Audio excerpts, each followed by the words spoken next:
Buenos días, buenas tardes o buenas noches, dependiendo del horario en el que estén viendo este video.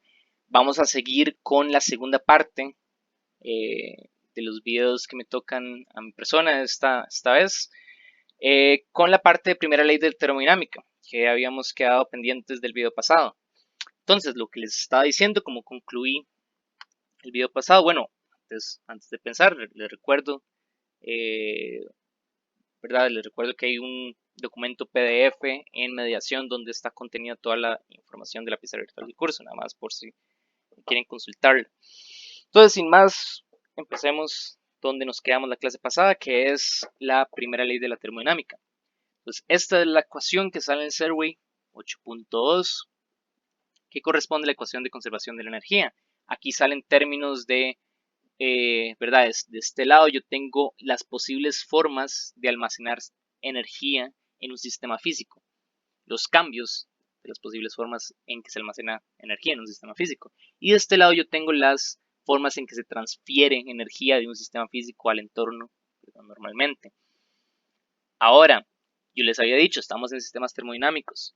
La energía se va a almacenar como algo que llamaremos energía interna, que van a ver en el capítulo 20 que la energía interna se debe al movimiento aleatorio de las partículas que conforman el gas.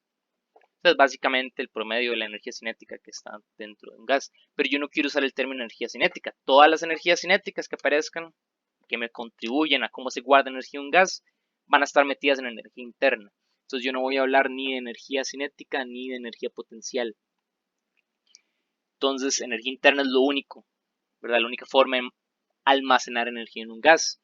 Ahora, yo tampoco tengo transferencia por materia, transferencia por ondas electromagnéticas, transferencia por radiación, no tengo nada de estos términos. Transferencia de masa, nada de esto está, transferencia por ondas tampoco. Yo solo tengo trabajo mecánico y calor. Son las dos variables que actúan en un sistema termodinámico. Y eso nos reduce esa ecuación a esto, que esto es la primera ley de la termodinámica. Entonces, la primera ley de la termodinámica no es más que la ley de conservación de la energía en sistemas termodinámicos. ¿Qué es lo que me dice esto? Vean que yo siempre voy a tener un gas con un movimiento aleatorio interno de las moléculas, como les he venido diciendo, que va a tener cierta cantidad de energía interna. Ahora, esa cantidad de energía interna yo le puedo agregar más energía o puedo quitársela. Una forma de agregarle energía es comprimiendo el gas. Entonces, ¿qué es molecularmente lo que pasa? Cuando yo comprimo el gas, estoy haciendo que las moléculas se golpeen más frecuentemente unas a otras, entonces van a aumentar las velocidades, entonces en promedio, ¿verdad? La energía interna va a aumentar, ¿verdad? Entonces, la explicación macroscópica, ¿verdad? Sin tomar en cuenta todo el proceso microscópico que describí ahora, es nada más, yo estoy comprimiendo el gas, ¿verdad? Yo estoy insertándole trabajo por medio de una compresión, un desplazamiento que estoy causando. Entonces yo le estoy metiendo energía, mi pistón, ¿verdad? Que se ve acá, le está metiendo energía al gas y está aumentando su energía interna, por lo tanto hay un cambio de energía interna. Por eso es que aparece ese término. Entonces en verde voy a denotar la energía interna aumenta porque yo le estoy metiendo trabajo al gas. Esta es la cantidad de trabajo que le meto al gas. Entonces, ahora, esto es importante distinguir, eh, por eso es importante distinguir los tipos diferentes de variables físicas que entran en juego, porque esto, pues habíamos dicho antes, es una variable de transferencia y una variable de transferencia puede ser negativa como positiva. Entonces, muchos libros usan esta otra notación.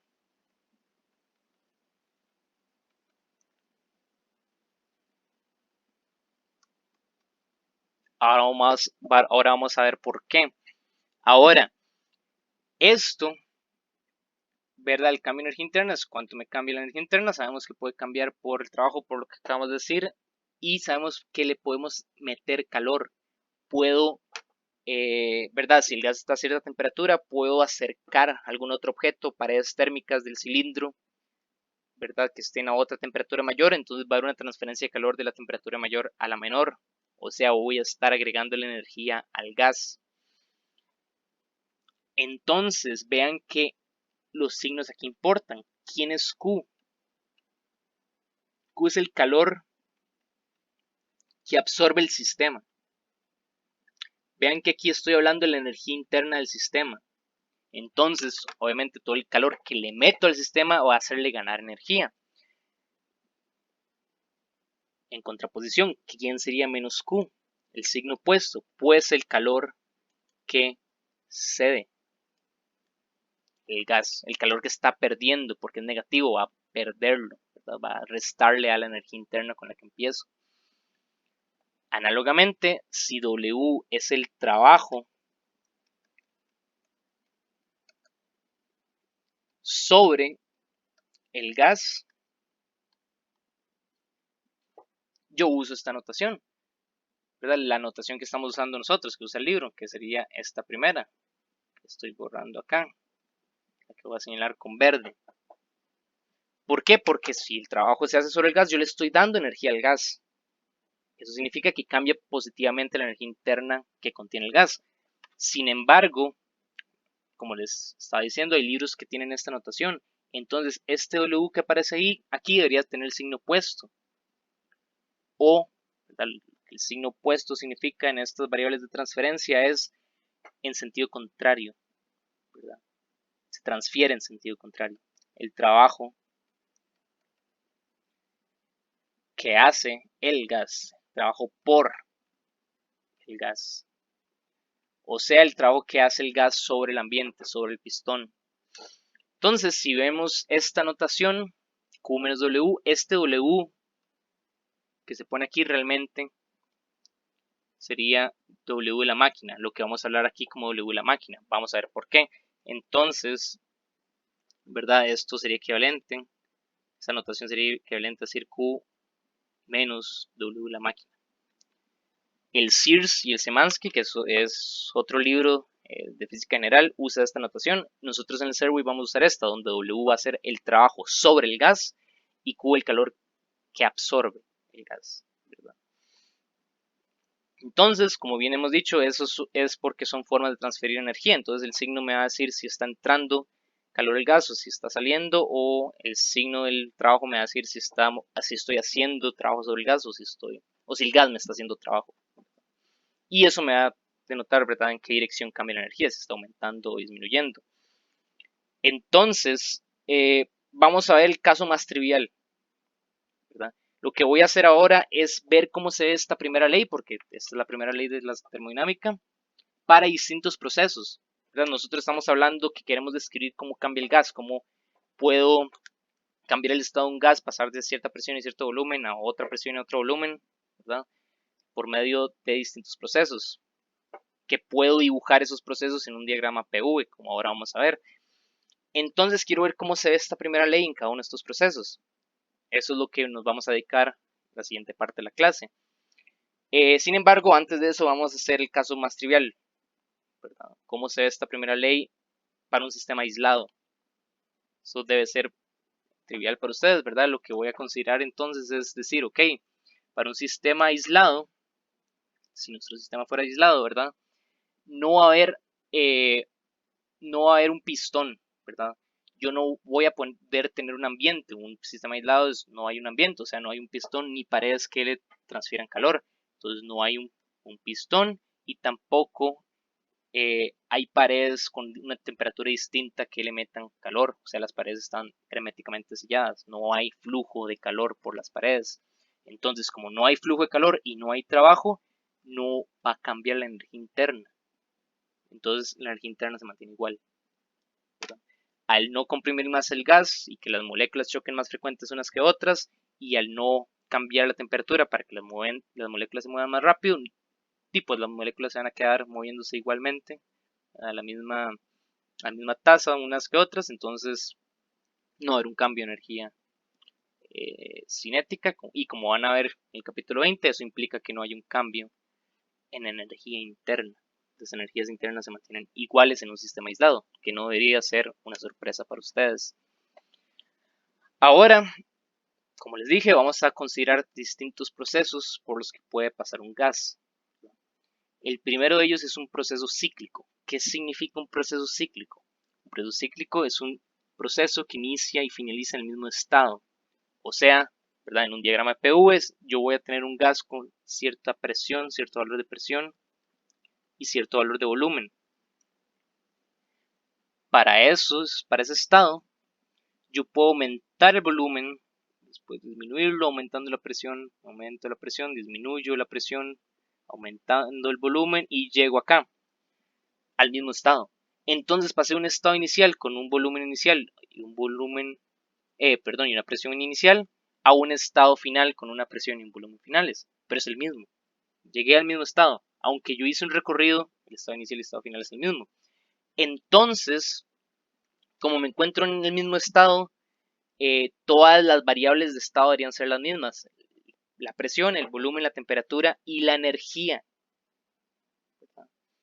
Vean que, de hecho, en el capítulo 20 vamos a ver que la energía interna de un gas ideal depende únicamente de la temperatura. Como va a depender únicamente de la temperatura y la temperatura es la misma porque estamos en el mismo estado, entonces la energía interna no cambia. O sea, la energía interna va a ser cero. El cambio de energía interna va a ser cero. Y eso va a implicar que el calor que absorbe mi sistema es igual al trabajo que hace mi sistema, o, ¿verdad? Recordando la convención de signos, es igual al negativo del trabajo que se hace sobre el sistema, ¿verdad? Como vemos acá. Entonces, así se ve la primera ley. El cambio de energía interna para un proceso cíclico va a ser cero. Tiene bastante sentido. Entonces, vamos a seguir por un proceso diferente, en donde el punto inicial y el punto final no sean el mismo. Un proceso isotérmico. ¿Qué significa isotérmico? El prefijo iso deberían haberlo visto antes en el curso de físico o tal vez en algún curso de mate. Y térmico, bueno, es bastante claro qué simboliza. Isos básicamente significa igual, entonces lo que estoy diciendo es un proceso donde la temperatura se mantiene igual. Entonces, un proceso se mantiene con la misma temperatura, o sea, un proceso que pasa a temperatura constante. Esto significa yo voy a cambiar el estado de un gas, pero solo en sus variables de presión y volumen. La temperatura, el estado de temperatura de un gas es el mismo. Lo que va a cambiar es su estado de presión y su estado de volumen, y su estado de presión y volumen respectivos, inicial y final, ¿verdad? Es lo que voy a obtener. Eso me causa, ¿verdad? Según la ley del gas ideal, podemos recordarla de acá. Si T se mantiene constante y T es la misma para todos los estados del gas, esto es una constante. Entonces significa que la presión me varía inversamente proporcional al volumen. Eso cuando ustedes vieron ley del gas ideal con Kevin, debieron haberse dado cuenta que eso, ¿verdad? Es una de las leyes que componen la ley del gas ideal cuando yo mantengo la temperatura constante. Entonces yo sé que si yo mantengo la temperatura constante en un diagrama de P contra V, la trayectoria que sigue, ¿verdad? El gas, la trayectoria que se forma, es una gráfica así, con el inverso del volumen. Eso es una curva hiperbólica, ¿verdad? Que a esa curva hiperbólica le llamamos la isoterma. Una isoterma es una curva en donde todos los puntos de la curva, que recuerden los puntos en los diagramas PV son estados, entonces todos los estados sobre la isoterma, todos los puntos sobre la isoterma tienen la misma temperatura. Entonces, como bien dijimos antes, esto se parece mucho al proceso cíclico, pero por razones diferentes. Como la temperatura se mantiene constante, yo sé que la energía interna solo me depende de la temperatura, ¿verdad? La energía interna depende únicamente de la temperatura, por lo tanto, si la temperatura no cambia, pues la energía interna tampoco cambiará. Y concluiremos otra vez que el calor que absorbe el sistema es igual al trabajo que hace el sistema, ¿verdad? O, recordando la diferencia de notación, puedo decir que el calor que absorbe el sistema es igual al negativo del trabajo que se hace sobre el sistema. Es otra forma de verlo. Ahora, lo que pasa con esto, ¿verdad? Es que al ser un gas ideal, y estoy considerando un proceso específico donde una variable se mantiene constante, puedo encontrar una forma explícita para el trabajo en este proceso. en términos de los estados que estamos considerando. Entonces yo sé que paso de un estado de un volumen inicial a un volumen final, ¿verdad? Hasta acá. Si quieren ver, ¿verdad? Lo que estoy denotando en rojo. Entonces, pues yo sé cómo me varía la presión con el volumen. Entonces, si yo recuerdo la definición de trabajo, es esta de acá. Yo puedo cambiar la P aquí por la expresión de gas ideal. Yo sé que P es igual a nRT entre U, y como es un gas ideal, yo puedo ponerlo aquí, esta expresión de acá. Ahora, N es un número de moles de la sustancia que estoy considerando. R es una constante de gases ideales, y aquí, como es un proceso isotérmico, T se mantiene constante. Entonces nRT es constante, entonces sale la integral.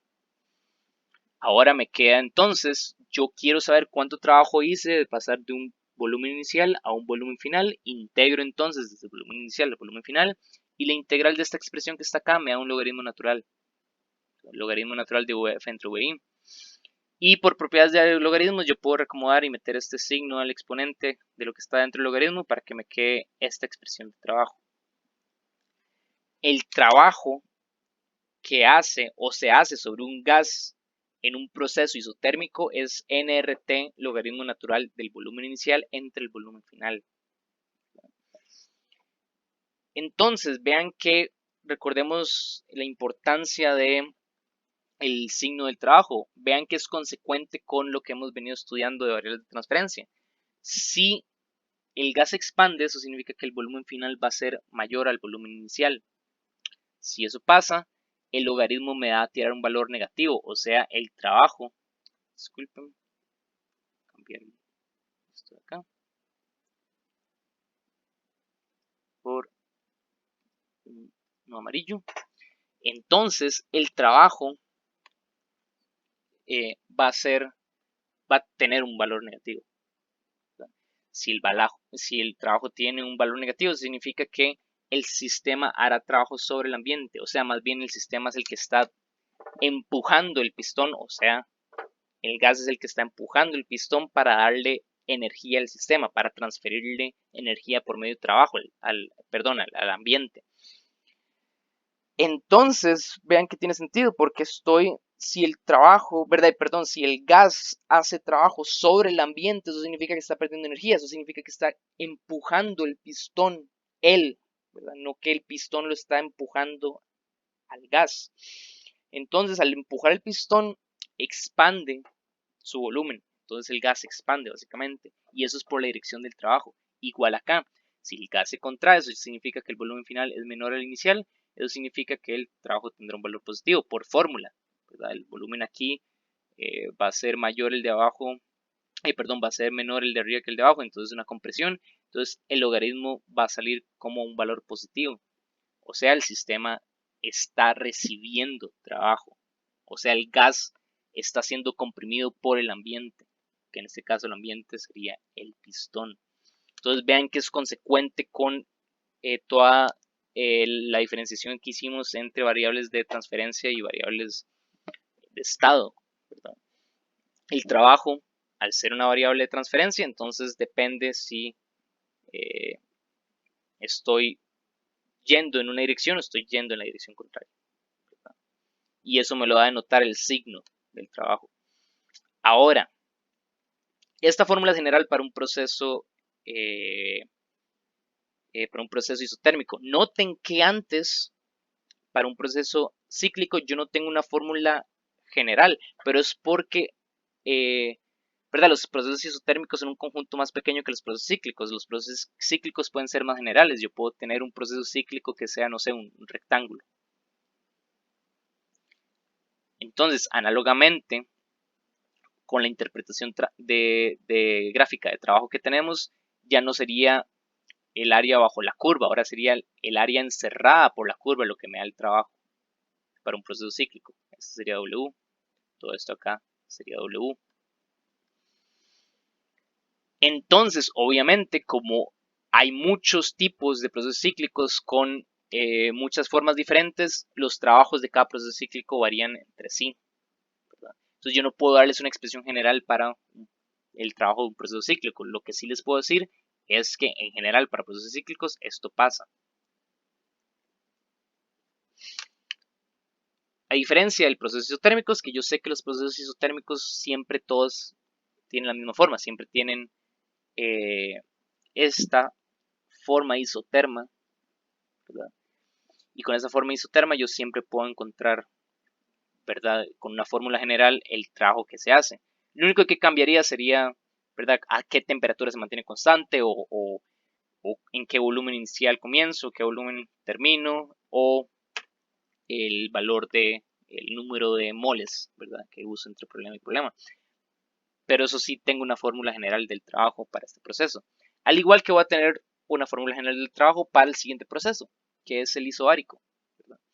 Entonces, en un proceso isobárico, otra vez la misma nomenclatura, mismo prefijo. Yo sé que iso significa igual, bárico les recuerda hidrostática, cuando hablan de presión, eso significa que se mantiene con la misma presión, o sea, un proceso a presión constante. Entonces, en un diagrama PV, eso es más fácil de notar, ya que una de los ejes, ¿verdad? Está dando la variable que se mantiene constante, entonces sería una línea recta. Entonces sería el mismo valor de presión para pasar de un punto inicial a un punto final, ¿verdad? Por un proceso isobárico, eso significa una línea recta horizontal en un diagrama PV, ¿verdad? En donde la interpretación gráfica podemos sacar que la curva bajo esa línea recta, que la curva sería una línea recta, ¿verdad? Perdón, lo dije todo mal.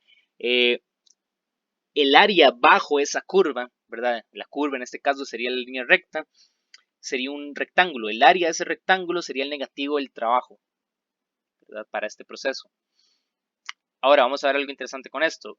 Veamos cómo se ve el trabajo para un proceso isobárico, matemáticamente. Entonces yo tengo esto, esta es la definición general del trabajo para todos los procesos termodinámicos. Si es un proceso isobárico, esta variable es constante, así que puede salir de la integral. Entonces integraría únicamente respecto a v desde un volumen inicial a un volumen final. Esa es la integral más fácil de todas, ¿verdad? Me da v. Evaluada en los límites de integración, me da vf menos vi.